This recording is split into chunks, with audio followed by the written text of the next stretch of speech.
Hi, we're two traveling teachers. I'm Maria Walther. And I'm Jessica Walsh. And we're here at May Watts Elementary School, LMC, in Naperville, Illinois, to talk to you about some of our new favorite books. All right, so I'm going to kick it off. I'm going to start with a young adult novel that I get to enjoy over winter break. I got to read this by the fire, so it was perfect setting. So this is a mystery for our high school readers.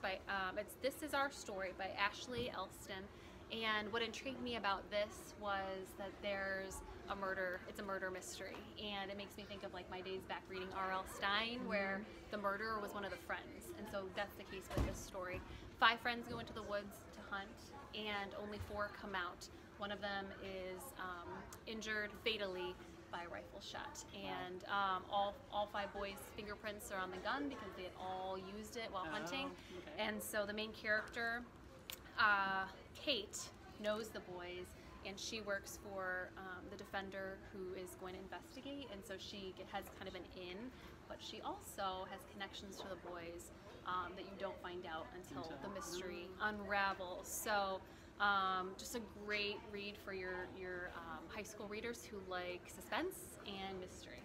So and I saw a video of the author talking about it. Oh, you did? I haven't seen it. Yeah, and so she actually, I'll have to look it up. Yep, she worked in that setting. So she worked. It was really yes. well. I mean, you can understand it. It wasn't too legally, like too jargony. It was just perfect, just the right amount. And it's set in Louisiana. So my challenge was to try to find something either set in Louisiana, in the woods. So here's what I found for our younger readers. This is Harold Loves His Woolly Hat by Vern Kosky. A little lighter. Yes, it's a little lighter. You're right. So it's got the woods.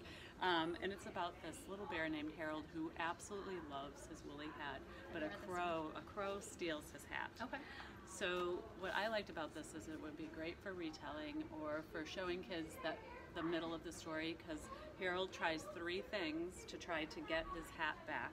He tries to trade for different items, and then what he discovers in the end is that the reason that the crow has taken his woolly hat is because they're going to be 3 baby crows. So he then decides to let the crows keep his woolly hat. I love it. That's Harold Loves His Woolly Hat. All right, up next we have another pairing, and I'm going to share All the Stars Denied by Guadalupe Garcia McCall. This is an upper middle grade YA book, historical fiction. It's the companion novel to her book called Shame the Stars. And she delved into this story because in her research for Shame the Stars, she discovered there was an era in U.S. history, and she's from Texas, and it's set in Texas, in the 1920s, where U.S. citizens of Mexican descent were being deported to Mexico, even though they had never lived in Mexico. They were U.S. citizens, okay. and so they said they were being repatriated.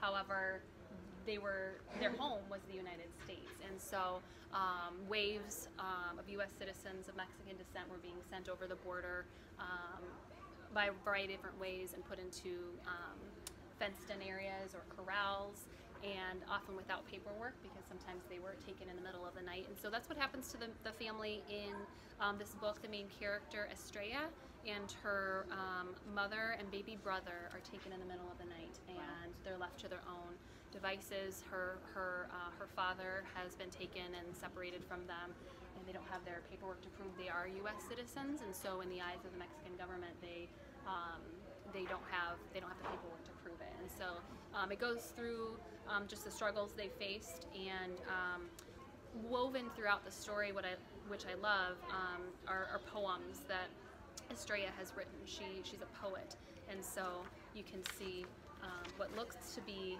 clips of a journal and her handwriting just kind of woven throughout. So a really beautiful book, hopeful in the end, and just enlightening about a part of the United States history that I didn't know about. So this would be a wonderful pairing for history classes, for our ELA teachers to book talk around that era in our history. So All the Stars Denied.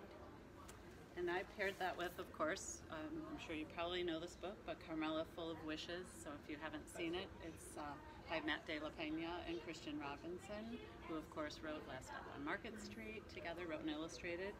And it's about a little girl, Carmela, it's her 7th birthday, and she doesn't realize that when you pick a dandelion and it's white, that you can make a wish. So her brother teaches her that, and throughout the book she's making some different wishes, and then sadly her dandelion is gone, and so he takes her to this beautiful field full of dandelions where she can make lots of wishes.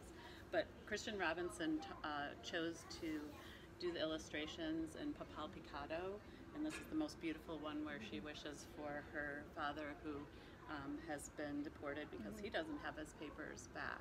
And that reminded me of another book. So this is Carmela Full of Wishes. And then when I was thinking about the Papal Picado, I thought of this book too, A Gift for Abuela. And this is set in Mexico City. And it's about a girl, Nina, and her abuela. And they are very close, and that's something that they do together. Well, along the way, Abuela was saving money to buy Nina, her granddaughter, something special, but then and I did not know this part of history either, in Mexico City, the currency was devalued. So the money that she was saving was no longer worth anything. And so then at the end of this book, they decide, what Nina decides to do is, again, make beautiful Picado out of all of the money. So those are the two books I chose, A Gift from Abuela by Cecilia Ruiz and Carmela Full of Wishes. All right, we're back with our final pairing. So I'm going to share a transitional reader book that I picked up at my public library called Mia, Mayhem is a Superhero. This is book 1 in the series. Yes, I saw that's going to be a series. And the covers are so cute, and it's just got that cool kind of that Superman kind of, or Batman kind of pow superhero graphics. And so Mia McCrooney is kind of, there's a lot of, she's accident prone. And so wherever she goes, something disastrous happens. Well, little does she know that she and the rest of her family are superheroes and they have superpowers.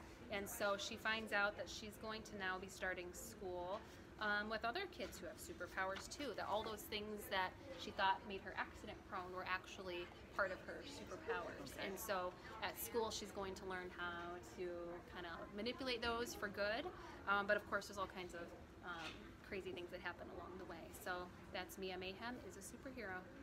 And when I was looking at Mia, it made me think of this book with Ib. Ib is the main character in this book, which is a medieval name. Oh, That's why Travis Jonker chose it for The Very Last Castle. And this is a book about a castle, the last castle in the community, and how all of the people in the community are afraid to go in the castle, and they have all of these things that they think are happening in the castle, all the sounds that it's making. And Ib is the only brave one to go into the castle. And so she goes into the castle and discovers a man that's caring for the castle, and together they invite the whole community in. I watched an interview with, or I read a blog post that Travis wrote, and he told a few secrets in the book, like both the author and the illustrator are on this page. And another little secret to show your children is that on the book case underneath there are some clues to who and what is in the castle and what's making the noises. So this is The Very Last Castle by Travis Jonker and Mark Pett. And I love Mark Pett's other book, This Is My Book, which is a lot of fun and very interactive. So The Very Last Castle is our very last book for today. So we're two traveling teachers today from May Watts Elementary School, LMC, and we'll see you next time. Take care.